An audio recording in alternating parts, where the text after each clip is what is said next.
Estimados alumnos de segundo de secundaria, muy buenos días. En esta ocasión, durante la sesión de la asignatura de Formación Cívica y Ética, vamos a tratar el tema que lleva por título el Estado de Derecho. En ese sentido, antes de iniciar a hablar del Estado de Derecho, debemos hacer alusión a lo que es en sí la palabra o el concepto Estado. En términos generales, casi siempre se le asocia a lo que es un país o una nación. Si lo quisiéramos definir un poquito de manera más precisa, tendríamos que decir que el Estado es una persona moral compuesta por 4 elementos indispensables, que son el territorio, la población, las leyes y el gobierno. Ahora, en este sentido, es importante comentar que cuando hablamos de Estado de Derecho concretamente, estamos haciendo alusión a que todo lo que es la estructura fundamental y básica de un país o de una nación está fundada en una normatividad. Esto significa que hablar de Estado de Derecho es hablar del conjunto de normas que integran el cuerpo jurídico de una nación.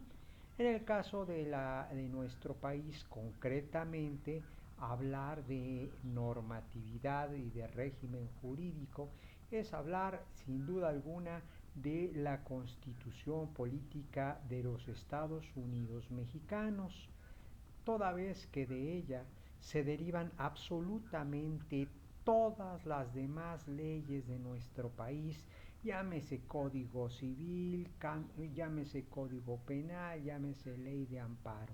Es decir, todas las demás leyes tienen como base o fundamento la Constitución mexicana, al grado de que en un momento determinado podríamos hablar de que una ley que le contradiga en alguna de las disposiciones por estricto derecho es total y absolutamente nula. Muy bien. Ahora, sin embargo, es importante mencionarte que en un Estado de Derecho todas las personas deben de actuar precisamente con base en lo que es la normatividad. De ahí el hecho de que se hable de Estado de Derecho, tanto gobernantes como instituciones, como autoridades, como ciudadanos están obligados a seguir precisamente ese régimen jurídico legalmente establecido por los propios ciudadanos a través de sus representantes. Muy bien, como tú y yo sabemos, las leyes son hechas por los representantes, entre ellas lo que fue la Constitución mexicana, lo que es la Constitución mexicana vigente del 5 de febrero de 1917, fue precisamente el resultado de un grupo de individuos que reciben el nombre de legisladores y que la pusieron en vigencia absoluta. Muy bien. Ahora, es importante comentarte en este sentido que todo lo que viene a ser el régimen de Estado, concretamente el Estado mexicano, tiene 4 elementos importantísimos y características indispensables que le vienen dando en un momento determinado vida. Es decir, el Estado democrático se deriva o tiene base en esos 4 elementos importantísimos que a continuación vamos a mencionar y que sin duda alguna vamos también a ir explicando poco a poco. El primero de ellos es lo que se conoce como imperio de la ley. El segundo es la llamada separación de poderes. El tercero, lo que se conoce con el nombre de legalidad del gobierno.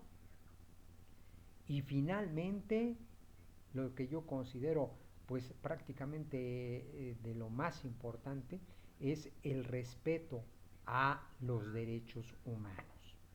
anteriormente llamados garantías individuales, pero que hoy en día, por las reformas que se llevaron a cabo en la Constitución, reciben el nombre formalmente de derechos humanos. Muy bien.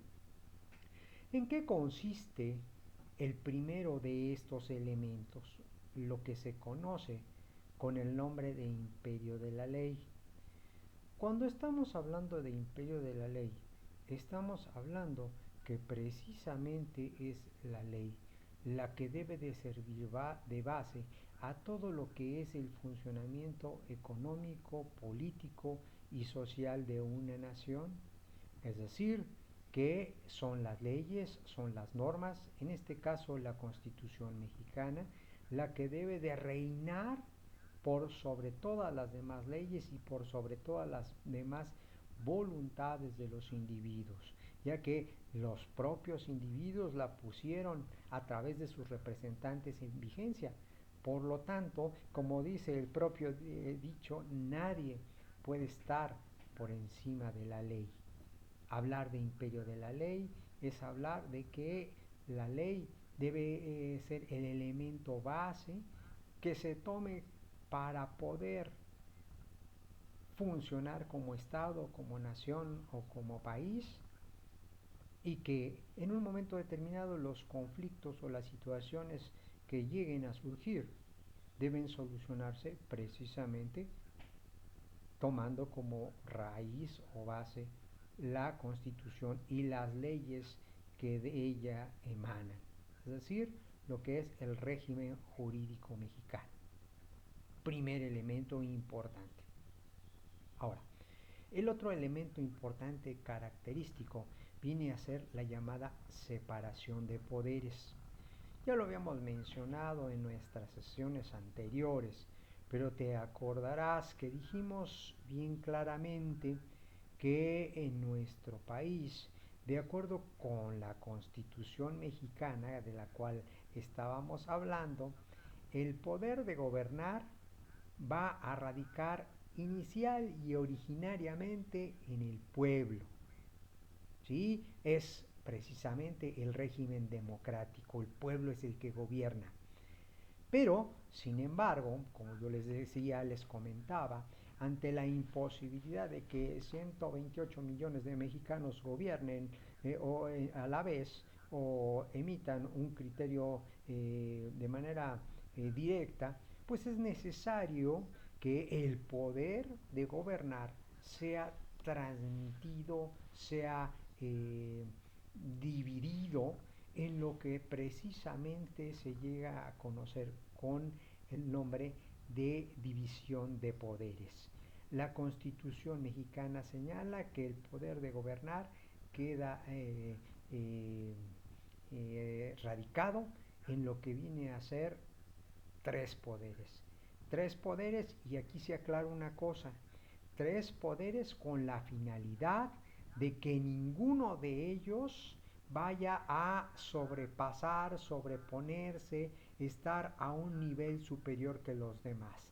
Todos a una misma altura, ¿sí? Dentro de sus diferentes atribuciones, funciones, responsabilidades o como le quieras llamar, pero al fin y al cabo todos en un mismo nivel, sin que prevalezcan uno sobre el otro.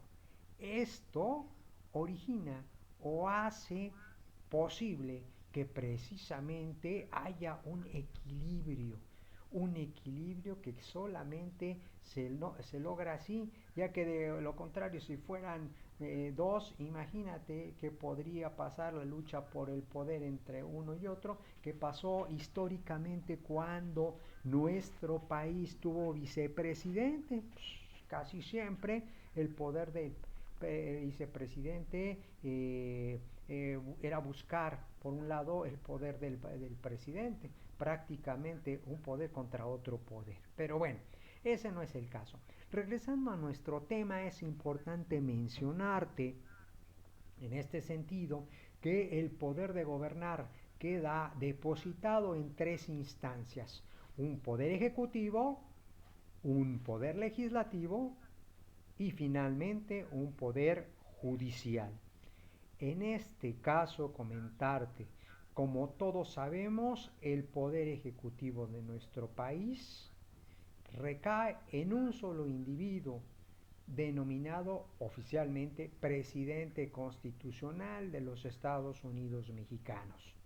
Él tiene como función principal o más importante lo que viene a ser la administración del país. Dice nuestra constitución en el artículo número 89 que el presidente tiene como función más importante la de promulgar y ejecutar las leyes que expide el Congreso de la Unión. Sí, sin duda alguna. Pero además la administración del país, ya que esa administración es la que provee de recursos, de facilidades a todos los ciudadanos de una nación. De ahí que en estas dos situaciones que acabo de mencionar está el centro de lo que es la función del Poder Ejecutivo Federal. ¿Sí? Como sabes, lo que viene a ser los requisitos para ser presidente están contenidos en el artículo 82 de la Constitución y las facultades a las cuales nos estamos refiriendo vienen contenidas en lo que es el artículo 89. Bueno, muy bien. Sin embargo, un segundo poder viene a ser precisamente lo que se llama poder legislativo. El poder legislativo, el cual tiene como función más importante elaborar las leyes que, que van a servir en un momento determinado como referencias para la conducta de los individuos en general. Muy bien, ese poder legislativo, como tú y yo sabemos, está conformado por dos grandes instancias. Por un lado, que es la Cámara de Diputados. Hoy en día, como todos sabemos, existen un total de 500 diputados. Y segundo, la llamada Cámara de Senadores, que hoy en día son un total de 128 senadores. A ambas cámaras también se les denomina Congreso de la Unión. ¿Sí? Muy bien. Todo lo que viene a ser las funciones, los requisitos y todo lo que son en un momento determinado los lineamientos relativos al poder legislativo están contenidos en lo que se denomina Constitución Política de los Estados Unidos Mexicanos. Muy bien. El siguiente de las características o elementos a los que nos estamos refiriendo es lo que se conoce con el nombre de legalidad. ¿En qué consiste la legalidad de un gobierno? Pues simple y sencillamente que las personas que ejercen el gobierno han llegado a ese cargo gracias a que han obedecido ya sea a un proceso de elección, o ya sea a un proceso de nombramiento de una autoridad que dentro de lo que vienen a ser sus funciones le corresponde señalar quién es ese funcionario, quién va a ser ese funcionario. A lo que me refiero es que todas, absolutamente todas las autoridades llegan al cargo y están en legalidad siempre que lo hacen de acuerdo con lo que establecen las normas jurídicas vigentes en ese momento. Muy bien. Y finalmente, la última más bien de esas características de lo que es el Estado democrático viene a ser el respeto a los llamados derechos humanos.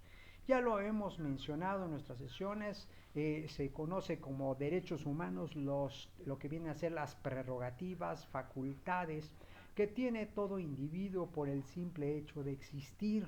Es decir, el hecho de tener vida consecuentemente le otorga lo que se conoce con el nombre de derechos humanos. Y como sabes también, todas, absolutamente todas las autoridades están obligadas a hacer que prevalezcan esos derechos humanos, a respetar los derechos humanos y en un momento determinado hacer que se respeten dichos derechos humanos. Como todos sabemos, hoy en día los derechos humanos están contenidos dentro de los artículos 1 a 28 de la Constitución, los cuales se puede decir prácticamente que van a clasificarlos en 4 grandes categorías, de los cuales hemos mencionado en varias de las sesiones que hemos tenido en el colegio, y que son, en primer lugar, la llamada garantía de libertad, derecho humano, la llamada garantía o derecho humano de igualdad, la tercera, lo que viene a ser la llamada propiedad, y finalmente lo que se conoce como derecho humano a la seguridad jurídica. Pues muy bien, por mi parte el día de hoy es todo. Agradezco de antemano tu atención. Ha sido un gusto estar contigo. Que tengas muy buen día.